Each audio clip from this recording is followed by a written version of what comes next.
نحمده ونصلي على رسوله الكريم أما بعد فأعوذ بالله من الشيطان الرجيم بسم الله الرحمن الرحيم تبارك الذي نزل الفرقان على عبده ليكون للعالمين نذيرا الذي له ملك السماوات والأرض ولم يتخذ ولدا ولم يكن له شريك في الملك وخلق كل شيء فقدره تقديرا واتخذوا من دونه آلهة لا يخلقون شيئا وهم يخلقون ولا يملكون لأنفسهم ضرا ولا نفعا ولا يملكون موتا ولا حياة ولا نشورا۔ سورۃ النور کا درس چل رہا تھا۔ کل سورۃ نور الحمدللہ مکمل ہوئی۔ آج اس کے بعد سورۃ الفرقان ہے، اس کی 3 آیات تلاوت کی گئی۔ اس سورت کے اندر 77 آیات ہیں اور 6 رکوع ہیں، اور نزول کے اعتبار سے قرآن پاک کی ترتیب کے اعتبار سے 25ویں نمبر پر یہ سورت آتی ہے۔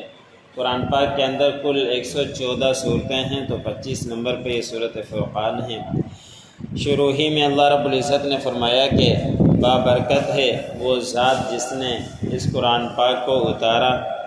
قرآن پاک کے نام مختلف اللہ رب العزت نے قرآن پاک کے اندر ہی بیان فرمائے ہیں، اور قرآن پاک کو فرقان بھی کہا ہے، یعنی حق اور باطل کو الگ کرنے والی۔ تو اللہ رب العزت نے قرآن پاک کے اندر حق اور باطل کو، تمام چیزوں کو الگ الگ کر کے رکھ دیا ہے۔ تو اللہ رب العزت نے فرمایا کہ بابرکت ہے وہ ذات جس نے اس قرآن پاک کو نازل کیا اپنے بندے کے اوپر، تاکہ وہ ہو جائے تمام جہان والوں کو ڈرانے والا۔ کہ نبی کریم صلی اللہ علیہ وسلم کے اوپر یہ قرآن پاک نازل ہوا، وہ بندے ہیں، اور اللہ رب العزت نے اپنے بندے کے اوپر یہ قرآن پاک کو اتارا تاکہ وہ ڈرانے والا بن جائے تمام جہان والوں کو۔ تو اللہ رب العزت نے 23 سال کے اندر جب یہ قرآن پاک نازل ہوا ہے، تھوڑا تھوڑا کر کے 23 سال کے عرصے کے اندر 13 سال مکے میں اور 10 سال مدینے میں، اس مختصر سے عرصے میں یہ قرآن پاک نازل ہوا، اور تمام جہان والوں کے لیے نبی کریم صلی اللہ علیہ وسلم ڈرانے والے بن گئے۔ اور آپ صلی اللہ علیہ وسلم کی جو دعوت تھی اتنے مختصر سے عرصے کے اندر پوری دنیا کے اندر پھیل گئی، اور سب سے زیادہ پڑھنے والی یہی کتاب قرآن پاک ہے۔ تو اسی کی نسبت سے اللہ رب العزت نے فرمایا کہ اس کو ہم نے نازل کیا اپنے بندے کے اوپر، تاکہ یہ بندہ تمام جہان والوں کو ڈرانے والا بھی بن جائے، اور قرآن پاک بھی ذریعہ بن جائے تمام جہان والوں کو ڈرانے کے لیے۔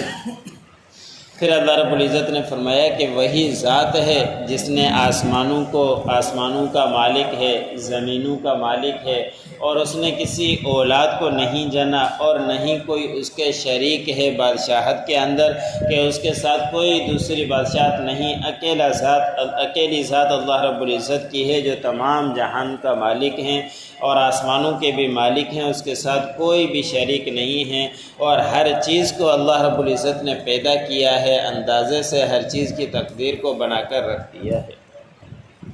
پھر اللہ رب العزت نے فرمایا کہ کچھ مشرک لوگ ایسے بھی ہیں جو بناتے ہیں اللہ کے علاوہ دوسروں کو معبود، حالانکہ انہوں نے کچھ بھی پیدا نہیں کیا، وہ خود پیدا کیے گئے ہیں۔ کہ مکے کے اندر لات بت کو بنایا ہوا ہے، منات کو رکھا ہوا ہے، اور انہی کو کہتے ہیں کہ ہمارے رب ہیں، اور 360 بت رکھ کر ان کو اپنا رب بنایا ہوا۔ کسی ایک دن کا ایک بت، دوسرے دن کا دوسرا بت بنایا ہوا۔ حضرت ابراہیم علیہ السلام کی، حضرت اسماعیل علیہ السلام کی مورتی وہاں بنا کر رکھی ہوئی۔ تو وہ ان کو سوچنا چاہیے کہ جب کچھ بھی یہ نہیں کر سکتے، یہ اپنے آپ سے مکھی بھی نہیں ہٹا سکتے، تو یہ تمہاری کیا مدد کریں گے؟ لیکن اس کے باوجود بھی وہ دوسروں کو اپنا معبود سمجھا کرتے تھے۔ تو اللہ رب العزت نے فرمایا کہ وہ تو کچھ بھی پیدا نہیں کر سکتے، پیدا کرنے کی بات تو دور، اپنے سے کوئی چیز ہٹا نہیں سکتے۔ اگر پیدا کرنا چاہیں تو یہ لوگ تو مچھر کا پر بھی، جس کا تذکرہ اللہ رب العزت نے مکھی یا مچھر کا پر کو بھی وہ نہیں بنا سکتے، پیدا نہیں کر سکتے، تو پھر یہ کیسے معبود بن سکتے ہیں؟ حالانکہ یہ تمام خود پیدا کیے گئے ہیں، تو یہ کیسے دوسروں کو پیدا کر سکتے ہیں؟ اور نہ ہی یہ کسی چیز کے مالک ہیں، نہ اپنے نفس کے نقصان کے مالک ہیں، نہ ہی نفع کے مالک ہیں، اور نہ ہی یہ مالک ہیں موت کے، کہ کسی کو موت موت دے دیں یا کسی کو موت بچا دیں، کسی کو زندگی دے دیں، اور نہیں قیامت کے دن جو اٹھا جائے گا اس چیز کے، یہ کسی چیز کے بھی مالک نہیں ہے، اس کے باوجود بھی تم پروردگار کو چھوڑ کر دوسروں کو معبود اپنا سمجھتے ہو، حالانکہ پوری کائنات کا پالنے والا اور پوری دنیا آسمان و زمین کے سب کے مالک اللہ رب العزت ہیں، سب کی بادشاہت اسی کے ہاتھ میں۔ تبارک الذی نزل الفرقان علی عبدہ لیکون للعالمین نذیرا، بابرکت ہے وہ ذات جس نے اتارا اس فرقان یعنی قرآن پاک کو اپنے بندے کے اوپر تاکہ وہ ہو جائے تمام جہان والوں کے لیے ڈرانے والا۔ الذی لہ ملک السماوات والارض، اسی ذات کے لیے ہے آسمانوں اور زمینوں کی بادشاہت۔ وَلَمْ يَتَّخِذْ وَلَدًا وَلَمْ يَكُنْ لَهُ شَرِيكٌ فِي الْمُلْكِ، اور نہیں بنایا اس نے کوئی اولاد، اس کی کوئی اولاد نہیں ہے اور نہیں کوئی شریک ہے اس کے ساتھ بادشاہت میں۔ وَخَلَقَ كُلَّ شَيْءٍ فَقَدَّرَهُ تَقْدِيرًا، اور ہر چیز کو اللہ رب العزت نے پیدا کیا ہے اور ہر چیز کی تقدیر اندازہ مقرر کر دیا ہے۔ وَاتَّخَذُوا مِن دُونِهِ آلِهَةً، انہوں نے بنائے ہیں اللہ کے علاوہ دوسروں کو معبود۔ لا يخلقون شيئا وهم يخلقون، وہ کچھ بھی پیدا نہیں کر سکتے حالانکہ وہ خود پیدا کیے گئے ہیں۔